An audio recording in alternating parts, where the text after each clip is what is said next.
Hello, I'm Essay, your AI essayist. Please note that all content, audio and video in this presentation are AI generated. As AI can sometimes produce inaccuracies, I encourage you to verify any factual information presented. With that in mind, let's begin. Here begins the essay, John Stuart Mill's Principles of Political Economy, with some of their applications as social philosophy, published in 1848, stands as a monumental achievement in the development of economic thought. This essay undertakes a comprehensive evaluation of the core claims and arguments presented within this seminal work, examining its logical coherence, evidentiary support, and lasting influence. The analysis unfolds section by section, dissecting Mill's complex framework and illuminating its enduring relevance. Section 1, Production. Mill begins his treatise with an exhaustive examination of the factors of production, distinguishing land, labour, and capital as essential elements in the creation of wealth. He elaborates on the laws governing each factor, emphasizing the limitations inherent in land availability and the constraints on labour supply and efficiency. Mill explores the concept of increasing returns, demonstrating how advancements in technology and organisation can lead to greater output with less input. He further delves into the role of capital accumulation, explaining how savings and investment fuel economic growth. Mill distinguishes between productive and unproductive labour, a distinction that carries considerable weight in his overall framework. He contends that only labour that directly contributes to the creation of tangible goods or services can be considered productive, a claim subject to continued debate among economists. Mill clarifies that while education, government, and other pursuits may not be directly tangible, they can increase productivity. His analysis then proceeds to consider the influence of social institutions, such as education and legal systems, on the productive capacity of a nation. Mill emphasizes the importance of secure property rights and a well-functioning legal framework in fostering investment and stimulating economic activity. Section 2, Distribution. Having established the principles of production, Mill turns his attention to the distribution of wealth, a topic that he views as significantly more amenable to human intervention and social control than the laws of production. He challenges the prevailing view that the distribution of wealth is governed by mutable natural laws,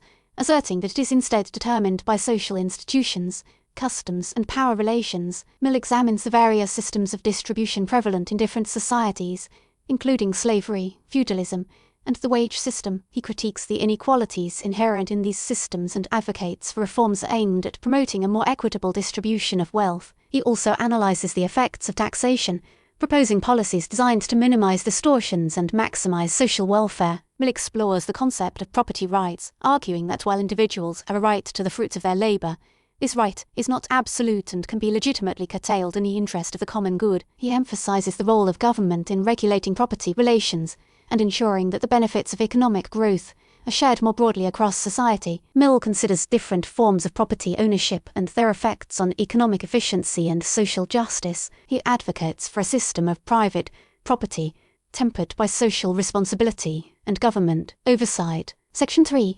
Exchange. Mill's analysis then shifts to the topic of exchange, focusing on the mechanisms that facilitate the transfer of goods and services among individuals and nations. He elucidates the principles of supply and demand, explaining how prices are determined by the interaction of these forces. Mill discusses the role of money as a medium of exchange, highlighting its advantages over barter. He examines the different types of money, including metallic currency, paper money, and credit instruments, and analyses their effects on the economy. Mill explores the theory of international trade, demonstrating how specialization and comparative advantage can lead to mutual gains for trading nations. He advocates for free trade, arguing that it promotes efficiency, innovation, and economic growth. He examines the effects of tariffs and other trade barriers, concluding that they generally harm consumers and producers alike. He addresses issues of currency fluctuations and exchange rate management, proposing policies designed to promote stability and predictability in international financial markets. Mill considers the role of government in regulating markets, arguing that intervention is sometimes necessary to correct market failures and protect consumers from exploitation. He stresses the importance of competition in promoting efficiency and innovation, and advocates for policies designed to prevent monopolies and cartels. Section 4, Influence of the Progress of Society on Production and Distribution. In this section, Mill examines how societal progress impacts both production and distribution, investigating the dynamic interplay between technological advancements, population growth, and the accumulation of capital. He postulates that a society's advance, technological innovation, leads to increased productivity, allowing for greater output with less input. He analyzes the potential effects of population growth on wages and resource scarcity, delving into the Malthusian perspective while also highlighting the possibilities for technological and social progress to mitigate these negative consequences. Mill explores the role of education and knowledge in driving economic growth and enabling individuals to improve their economic circumstances. He discusses the impact of increasing capital accumulation on interest rates and investment opportunities, analyzing how changing economic conditions affect the distribution of income and wealth. He considers the influence of social reforms and government policies on promoting a more equitable distribution of resources and opportunities. Mill emphasizes the importance of institutions and social norms in shaping economic outcomes, arguing that cultural values and legal frameworks can either hinder or facilitate economic progress. He explores how the changing role of women in society affects the labor market and the overall economy, advocating for greater equality and opportunity for women in all aspects of life. Mill argues that technological progress, while generally beneficial, can also lead to displacement and inequality if not properly managed, emphasizing the need for policies that support workers and promote social mobility. Section 5 of the Influence of Government. Mill devotes this section to a comprehensive analysis of government's influence on economic activity, delineating the appropriate scope and limitations of state intervention. He acknowledges the potential for government to improve economic outcomes through providing public goods, regulating monopolies, and correcting market failures. He distinguishes between necessary and optional functions of government, arguing that the state should only intervene when it can demonstrably improve social welfare. He explores the principles of taxation, advocating for a system that is fair, efficient, and minimizes distortions. Mill also examines the effects of government debt on the economy, cautioning against excessive borrowing and emphasizing the importance of fiscal responsibility. He analyzes the role of government in promoting education, health care, and other social services, arguing that these investments can yield significant long-term benefits. Mill considers the effects of government regulations on businesses and individuals, emphasizing the need for transparency, predictability, and accountability. He discusses the role of government in protecting property rights and enforcing contracts, arguing that a strong legal framework is essential for fostering investment and economic growth. He examines the principles of public finance, analyzing how government revenue and expenditures affect the overall economy. Mill emphasizes the importance of government in promoting competition and preventing the formation of monopolies and cartels. Section 6 on the future,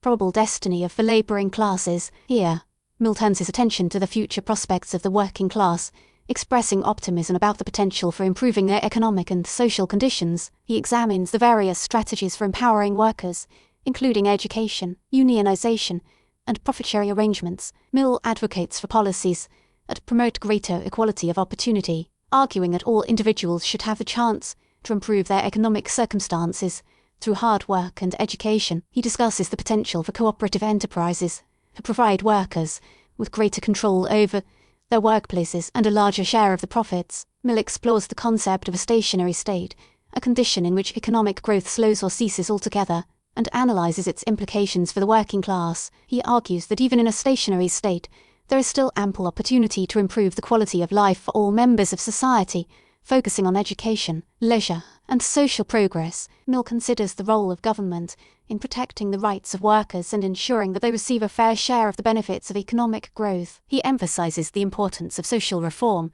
in addressing the root causes of poverty and inequality, arguing that economic progress must be accompanied by social justice. Mill advocates for policies that promote greater worker participation in decision-making and a more equitable distribution of wealth. Section 7 of the probable consequences of the general adoption of the stationary state. Mill explores the consequences of a widespread adoption of a stationary state, challenging a conventional notion that perpetual economic growth is necessary for societal well-being. He posits that a stationary state, while perhaps limiting material accumulation, presents opportunities for intellectual, moral, and social advancement. Mill examines the potential for a more equitable distribution of wealth and resources in a stationary state, arguing that it could lead to a more just and sustainable society. He discusses the importance of population control in a stationary state, emphasizing the need for individuals to limit their family size to ensure that resources are sufficient to meet the needs of all. Mill considers the role of government in managing the economy in a stationary state,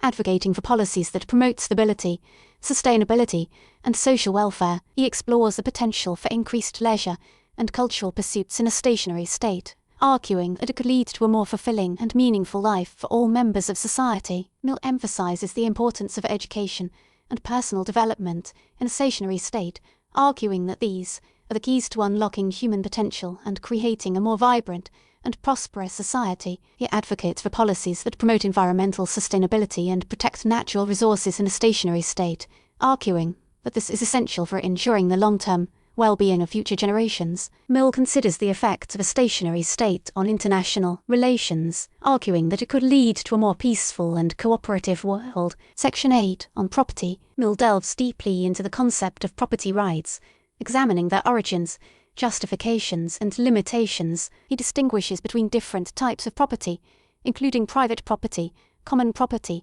and state property, and analyzes their respective advantages and disadvantages. Mill explores the historical evolution of property rights, tracing their development from ancient times to the modern era. He examines the philosophical justifications for property rights, considering arguments based on natural law, labor, and utility. Mill discusses the limitations on property rights, arguing that they are not absolute and can be legitimately curtailed in the interest of the common good. He considers the role of government in regulating property rights and resolving disputes, emphasizing the importance of a fair and impartial legal system. Mill analyzes the effects of property rights on economic efficiency, innovation, and social justice. He advocates for a system of property rights that balances individual freedom with social responsibility. Mill explores the potential for alternative forms of property ownership, such as cooperatives and worker-owned enterprises, to promote greater equality and economic democracy. He emphasizes the importance of adapting property rights to changing social and economic conditions, arguing that they should be flexible and responsive to the needs of society as a whole. Section 9, on the different modes of providing for poor. Mill explores various methods of addressing poverty, analyzing their effectiveness and potential drawbacks. He examines the poor laws of England, critiquing their disincentives to work and their tendency to perpetuate dependence. He advocates for a system of relief that provides assistance to the truly needy while also encouraging self-reliance and independence. Mill discusses the importance of education and job training in helping the poor to escape poverty. He considers the role of government in providing social safety nets, such as unemployment insurance and old age pensions. Mill analyses the potential for private charity to alleviate poverty, emphasizing the importance of effective and accountable organizations. He explores the concept of a guaranteed minimum income, arguing that it could provide a safety net for all members of society, while also simplifying the welfare system. Mill emphasizes the importance of addressing the root causes of poverty, such as inequality,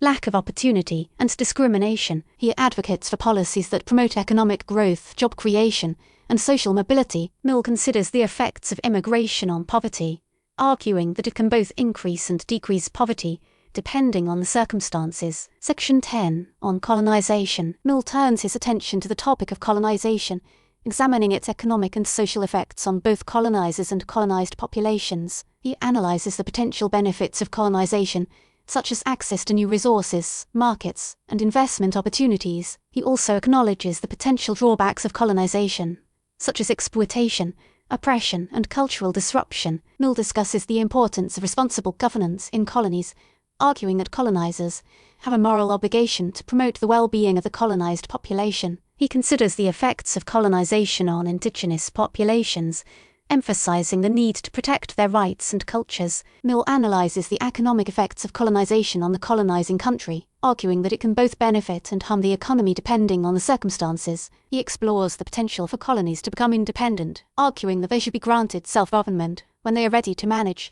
their own affairs. Mill emphasizes the importance of free trade and open markets in promoting economic development in colonies. He advocates for policies that promote education, healthcare, and other social services in colonies. Mill considers the ethical implications of colonization, arguing that it should be guided by principles of justice, fairness, and respect for human rights. Section 11, conclusion. In conclusion, John Stuart Mill's Principles of Political Economy presents a comprehensive and nuanced analysis of economic principles and their application to social philosophy. While certain claims within the work have been subject to debate and revision over time, its enduring significance lies in its rigorous methodology, its commitment to social justice, and its exploration of the complex interplay between economic forces and human well-being. Mill's work continues to serve as a valuable resource for economists, policymakers, and anyone interested in understanding the challenges and opportunities of the modern economy. His emphasis on individual liberty, social responsibility, and the pursuit of knowledge remains profoundly relevant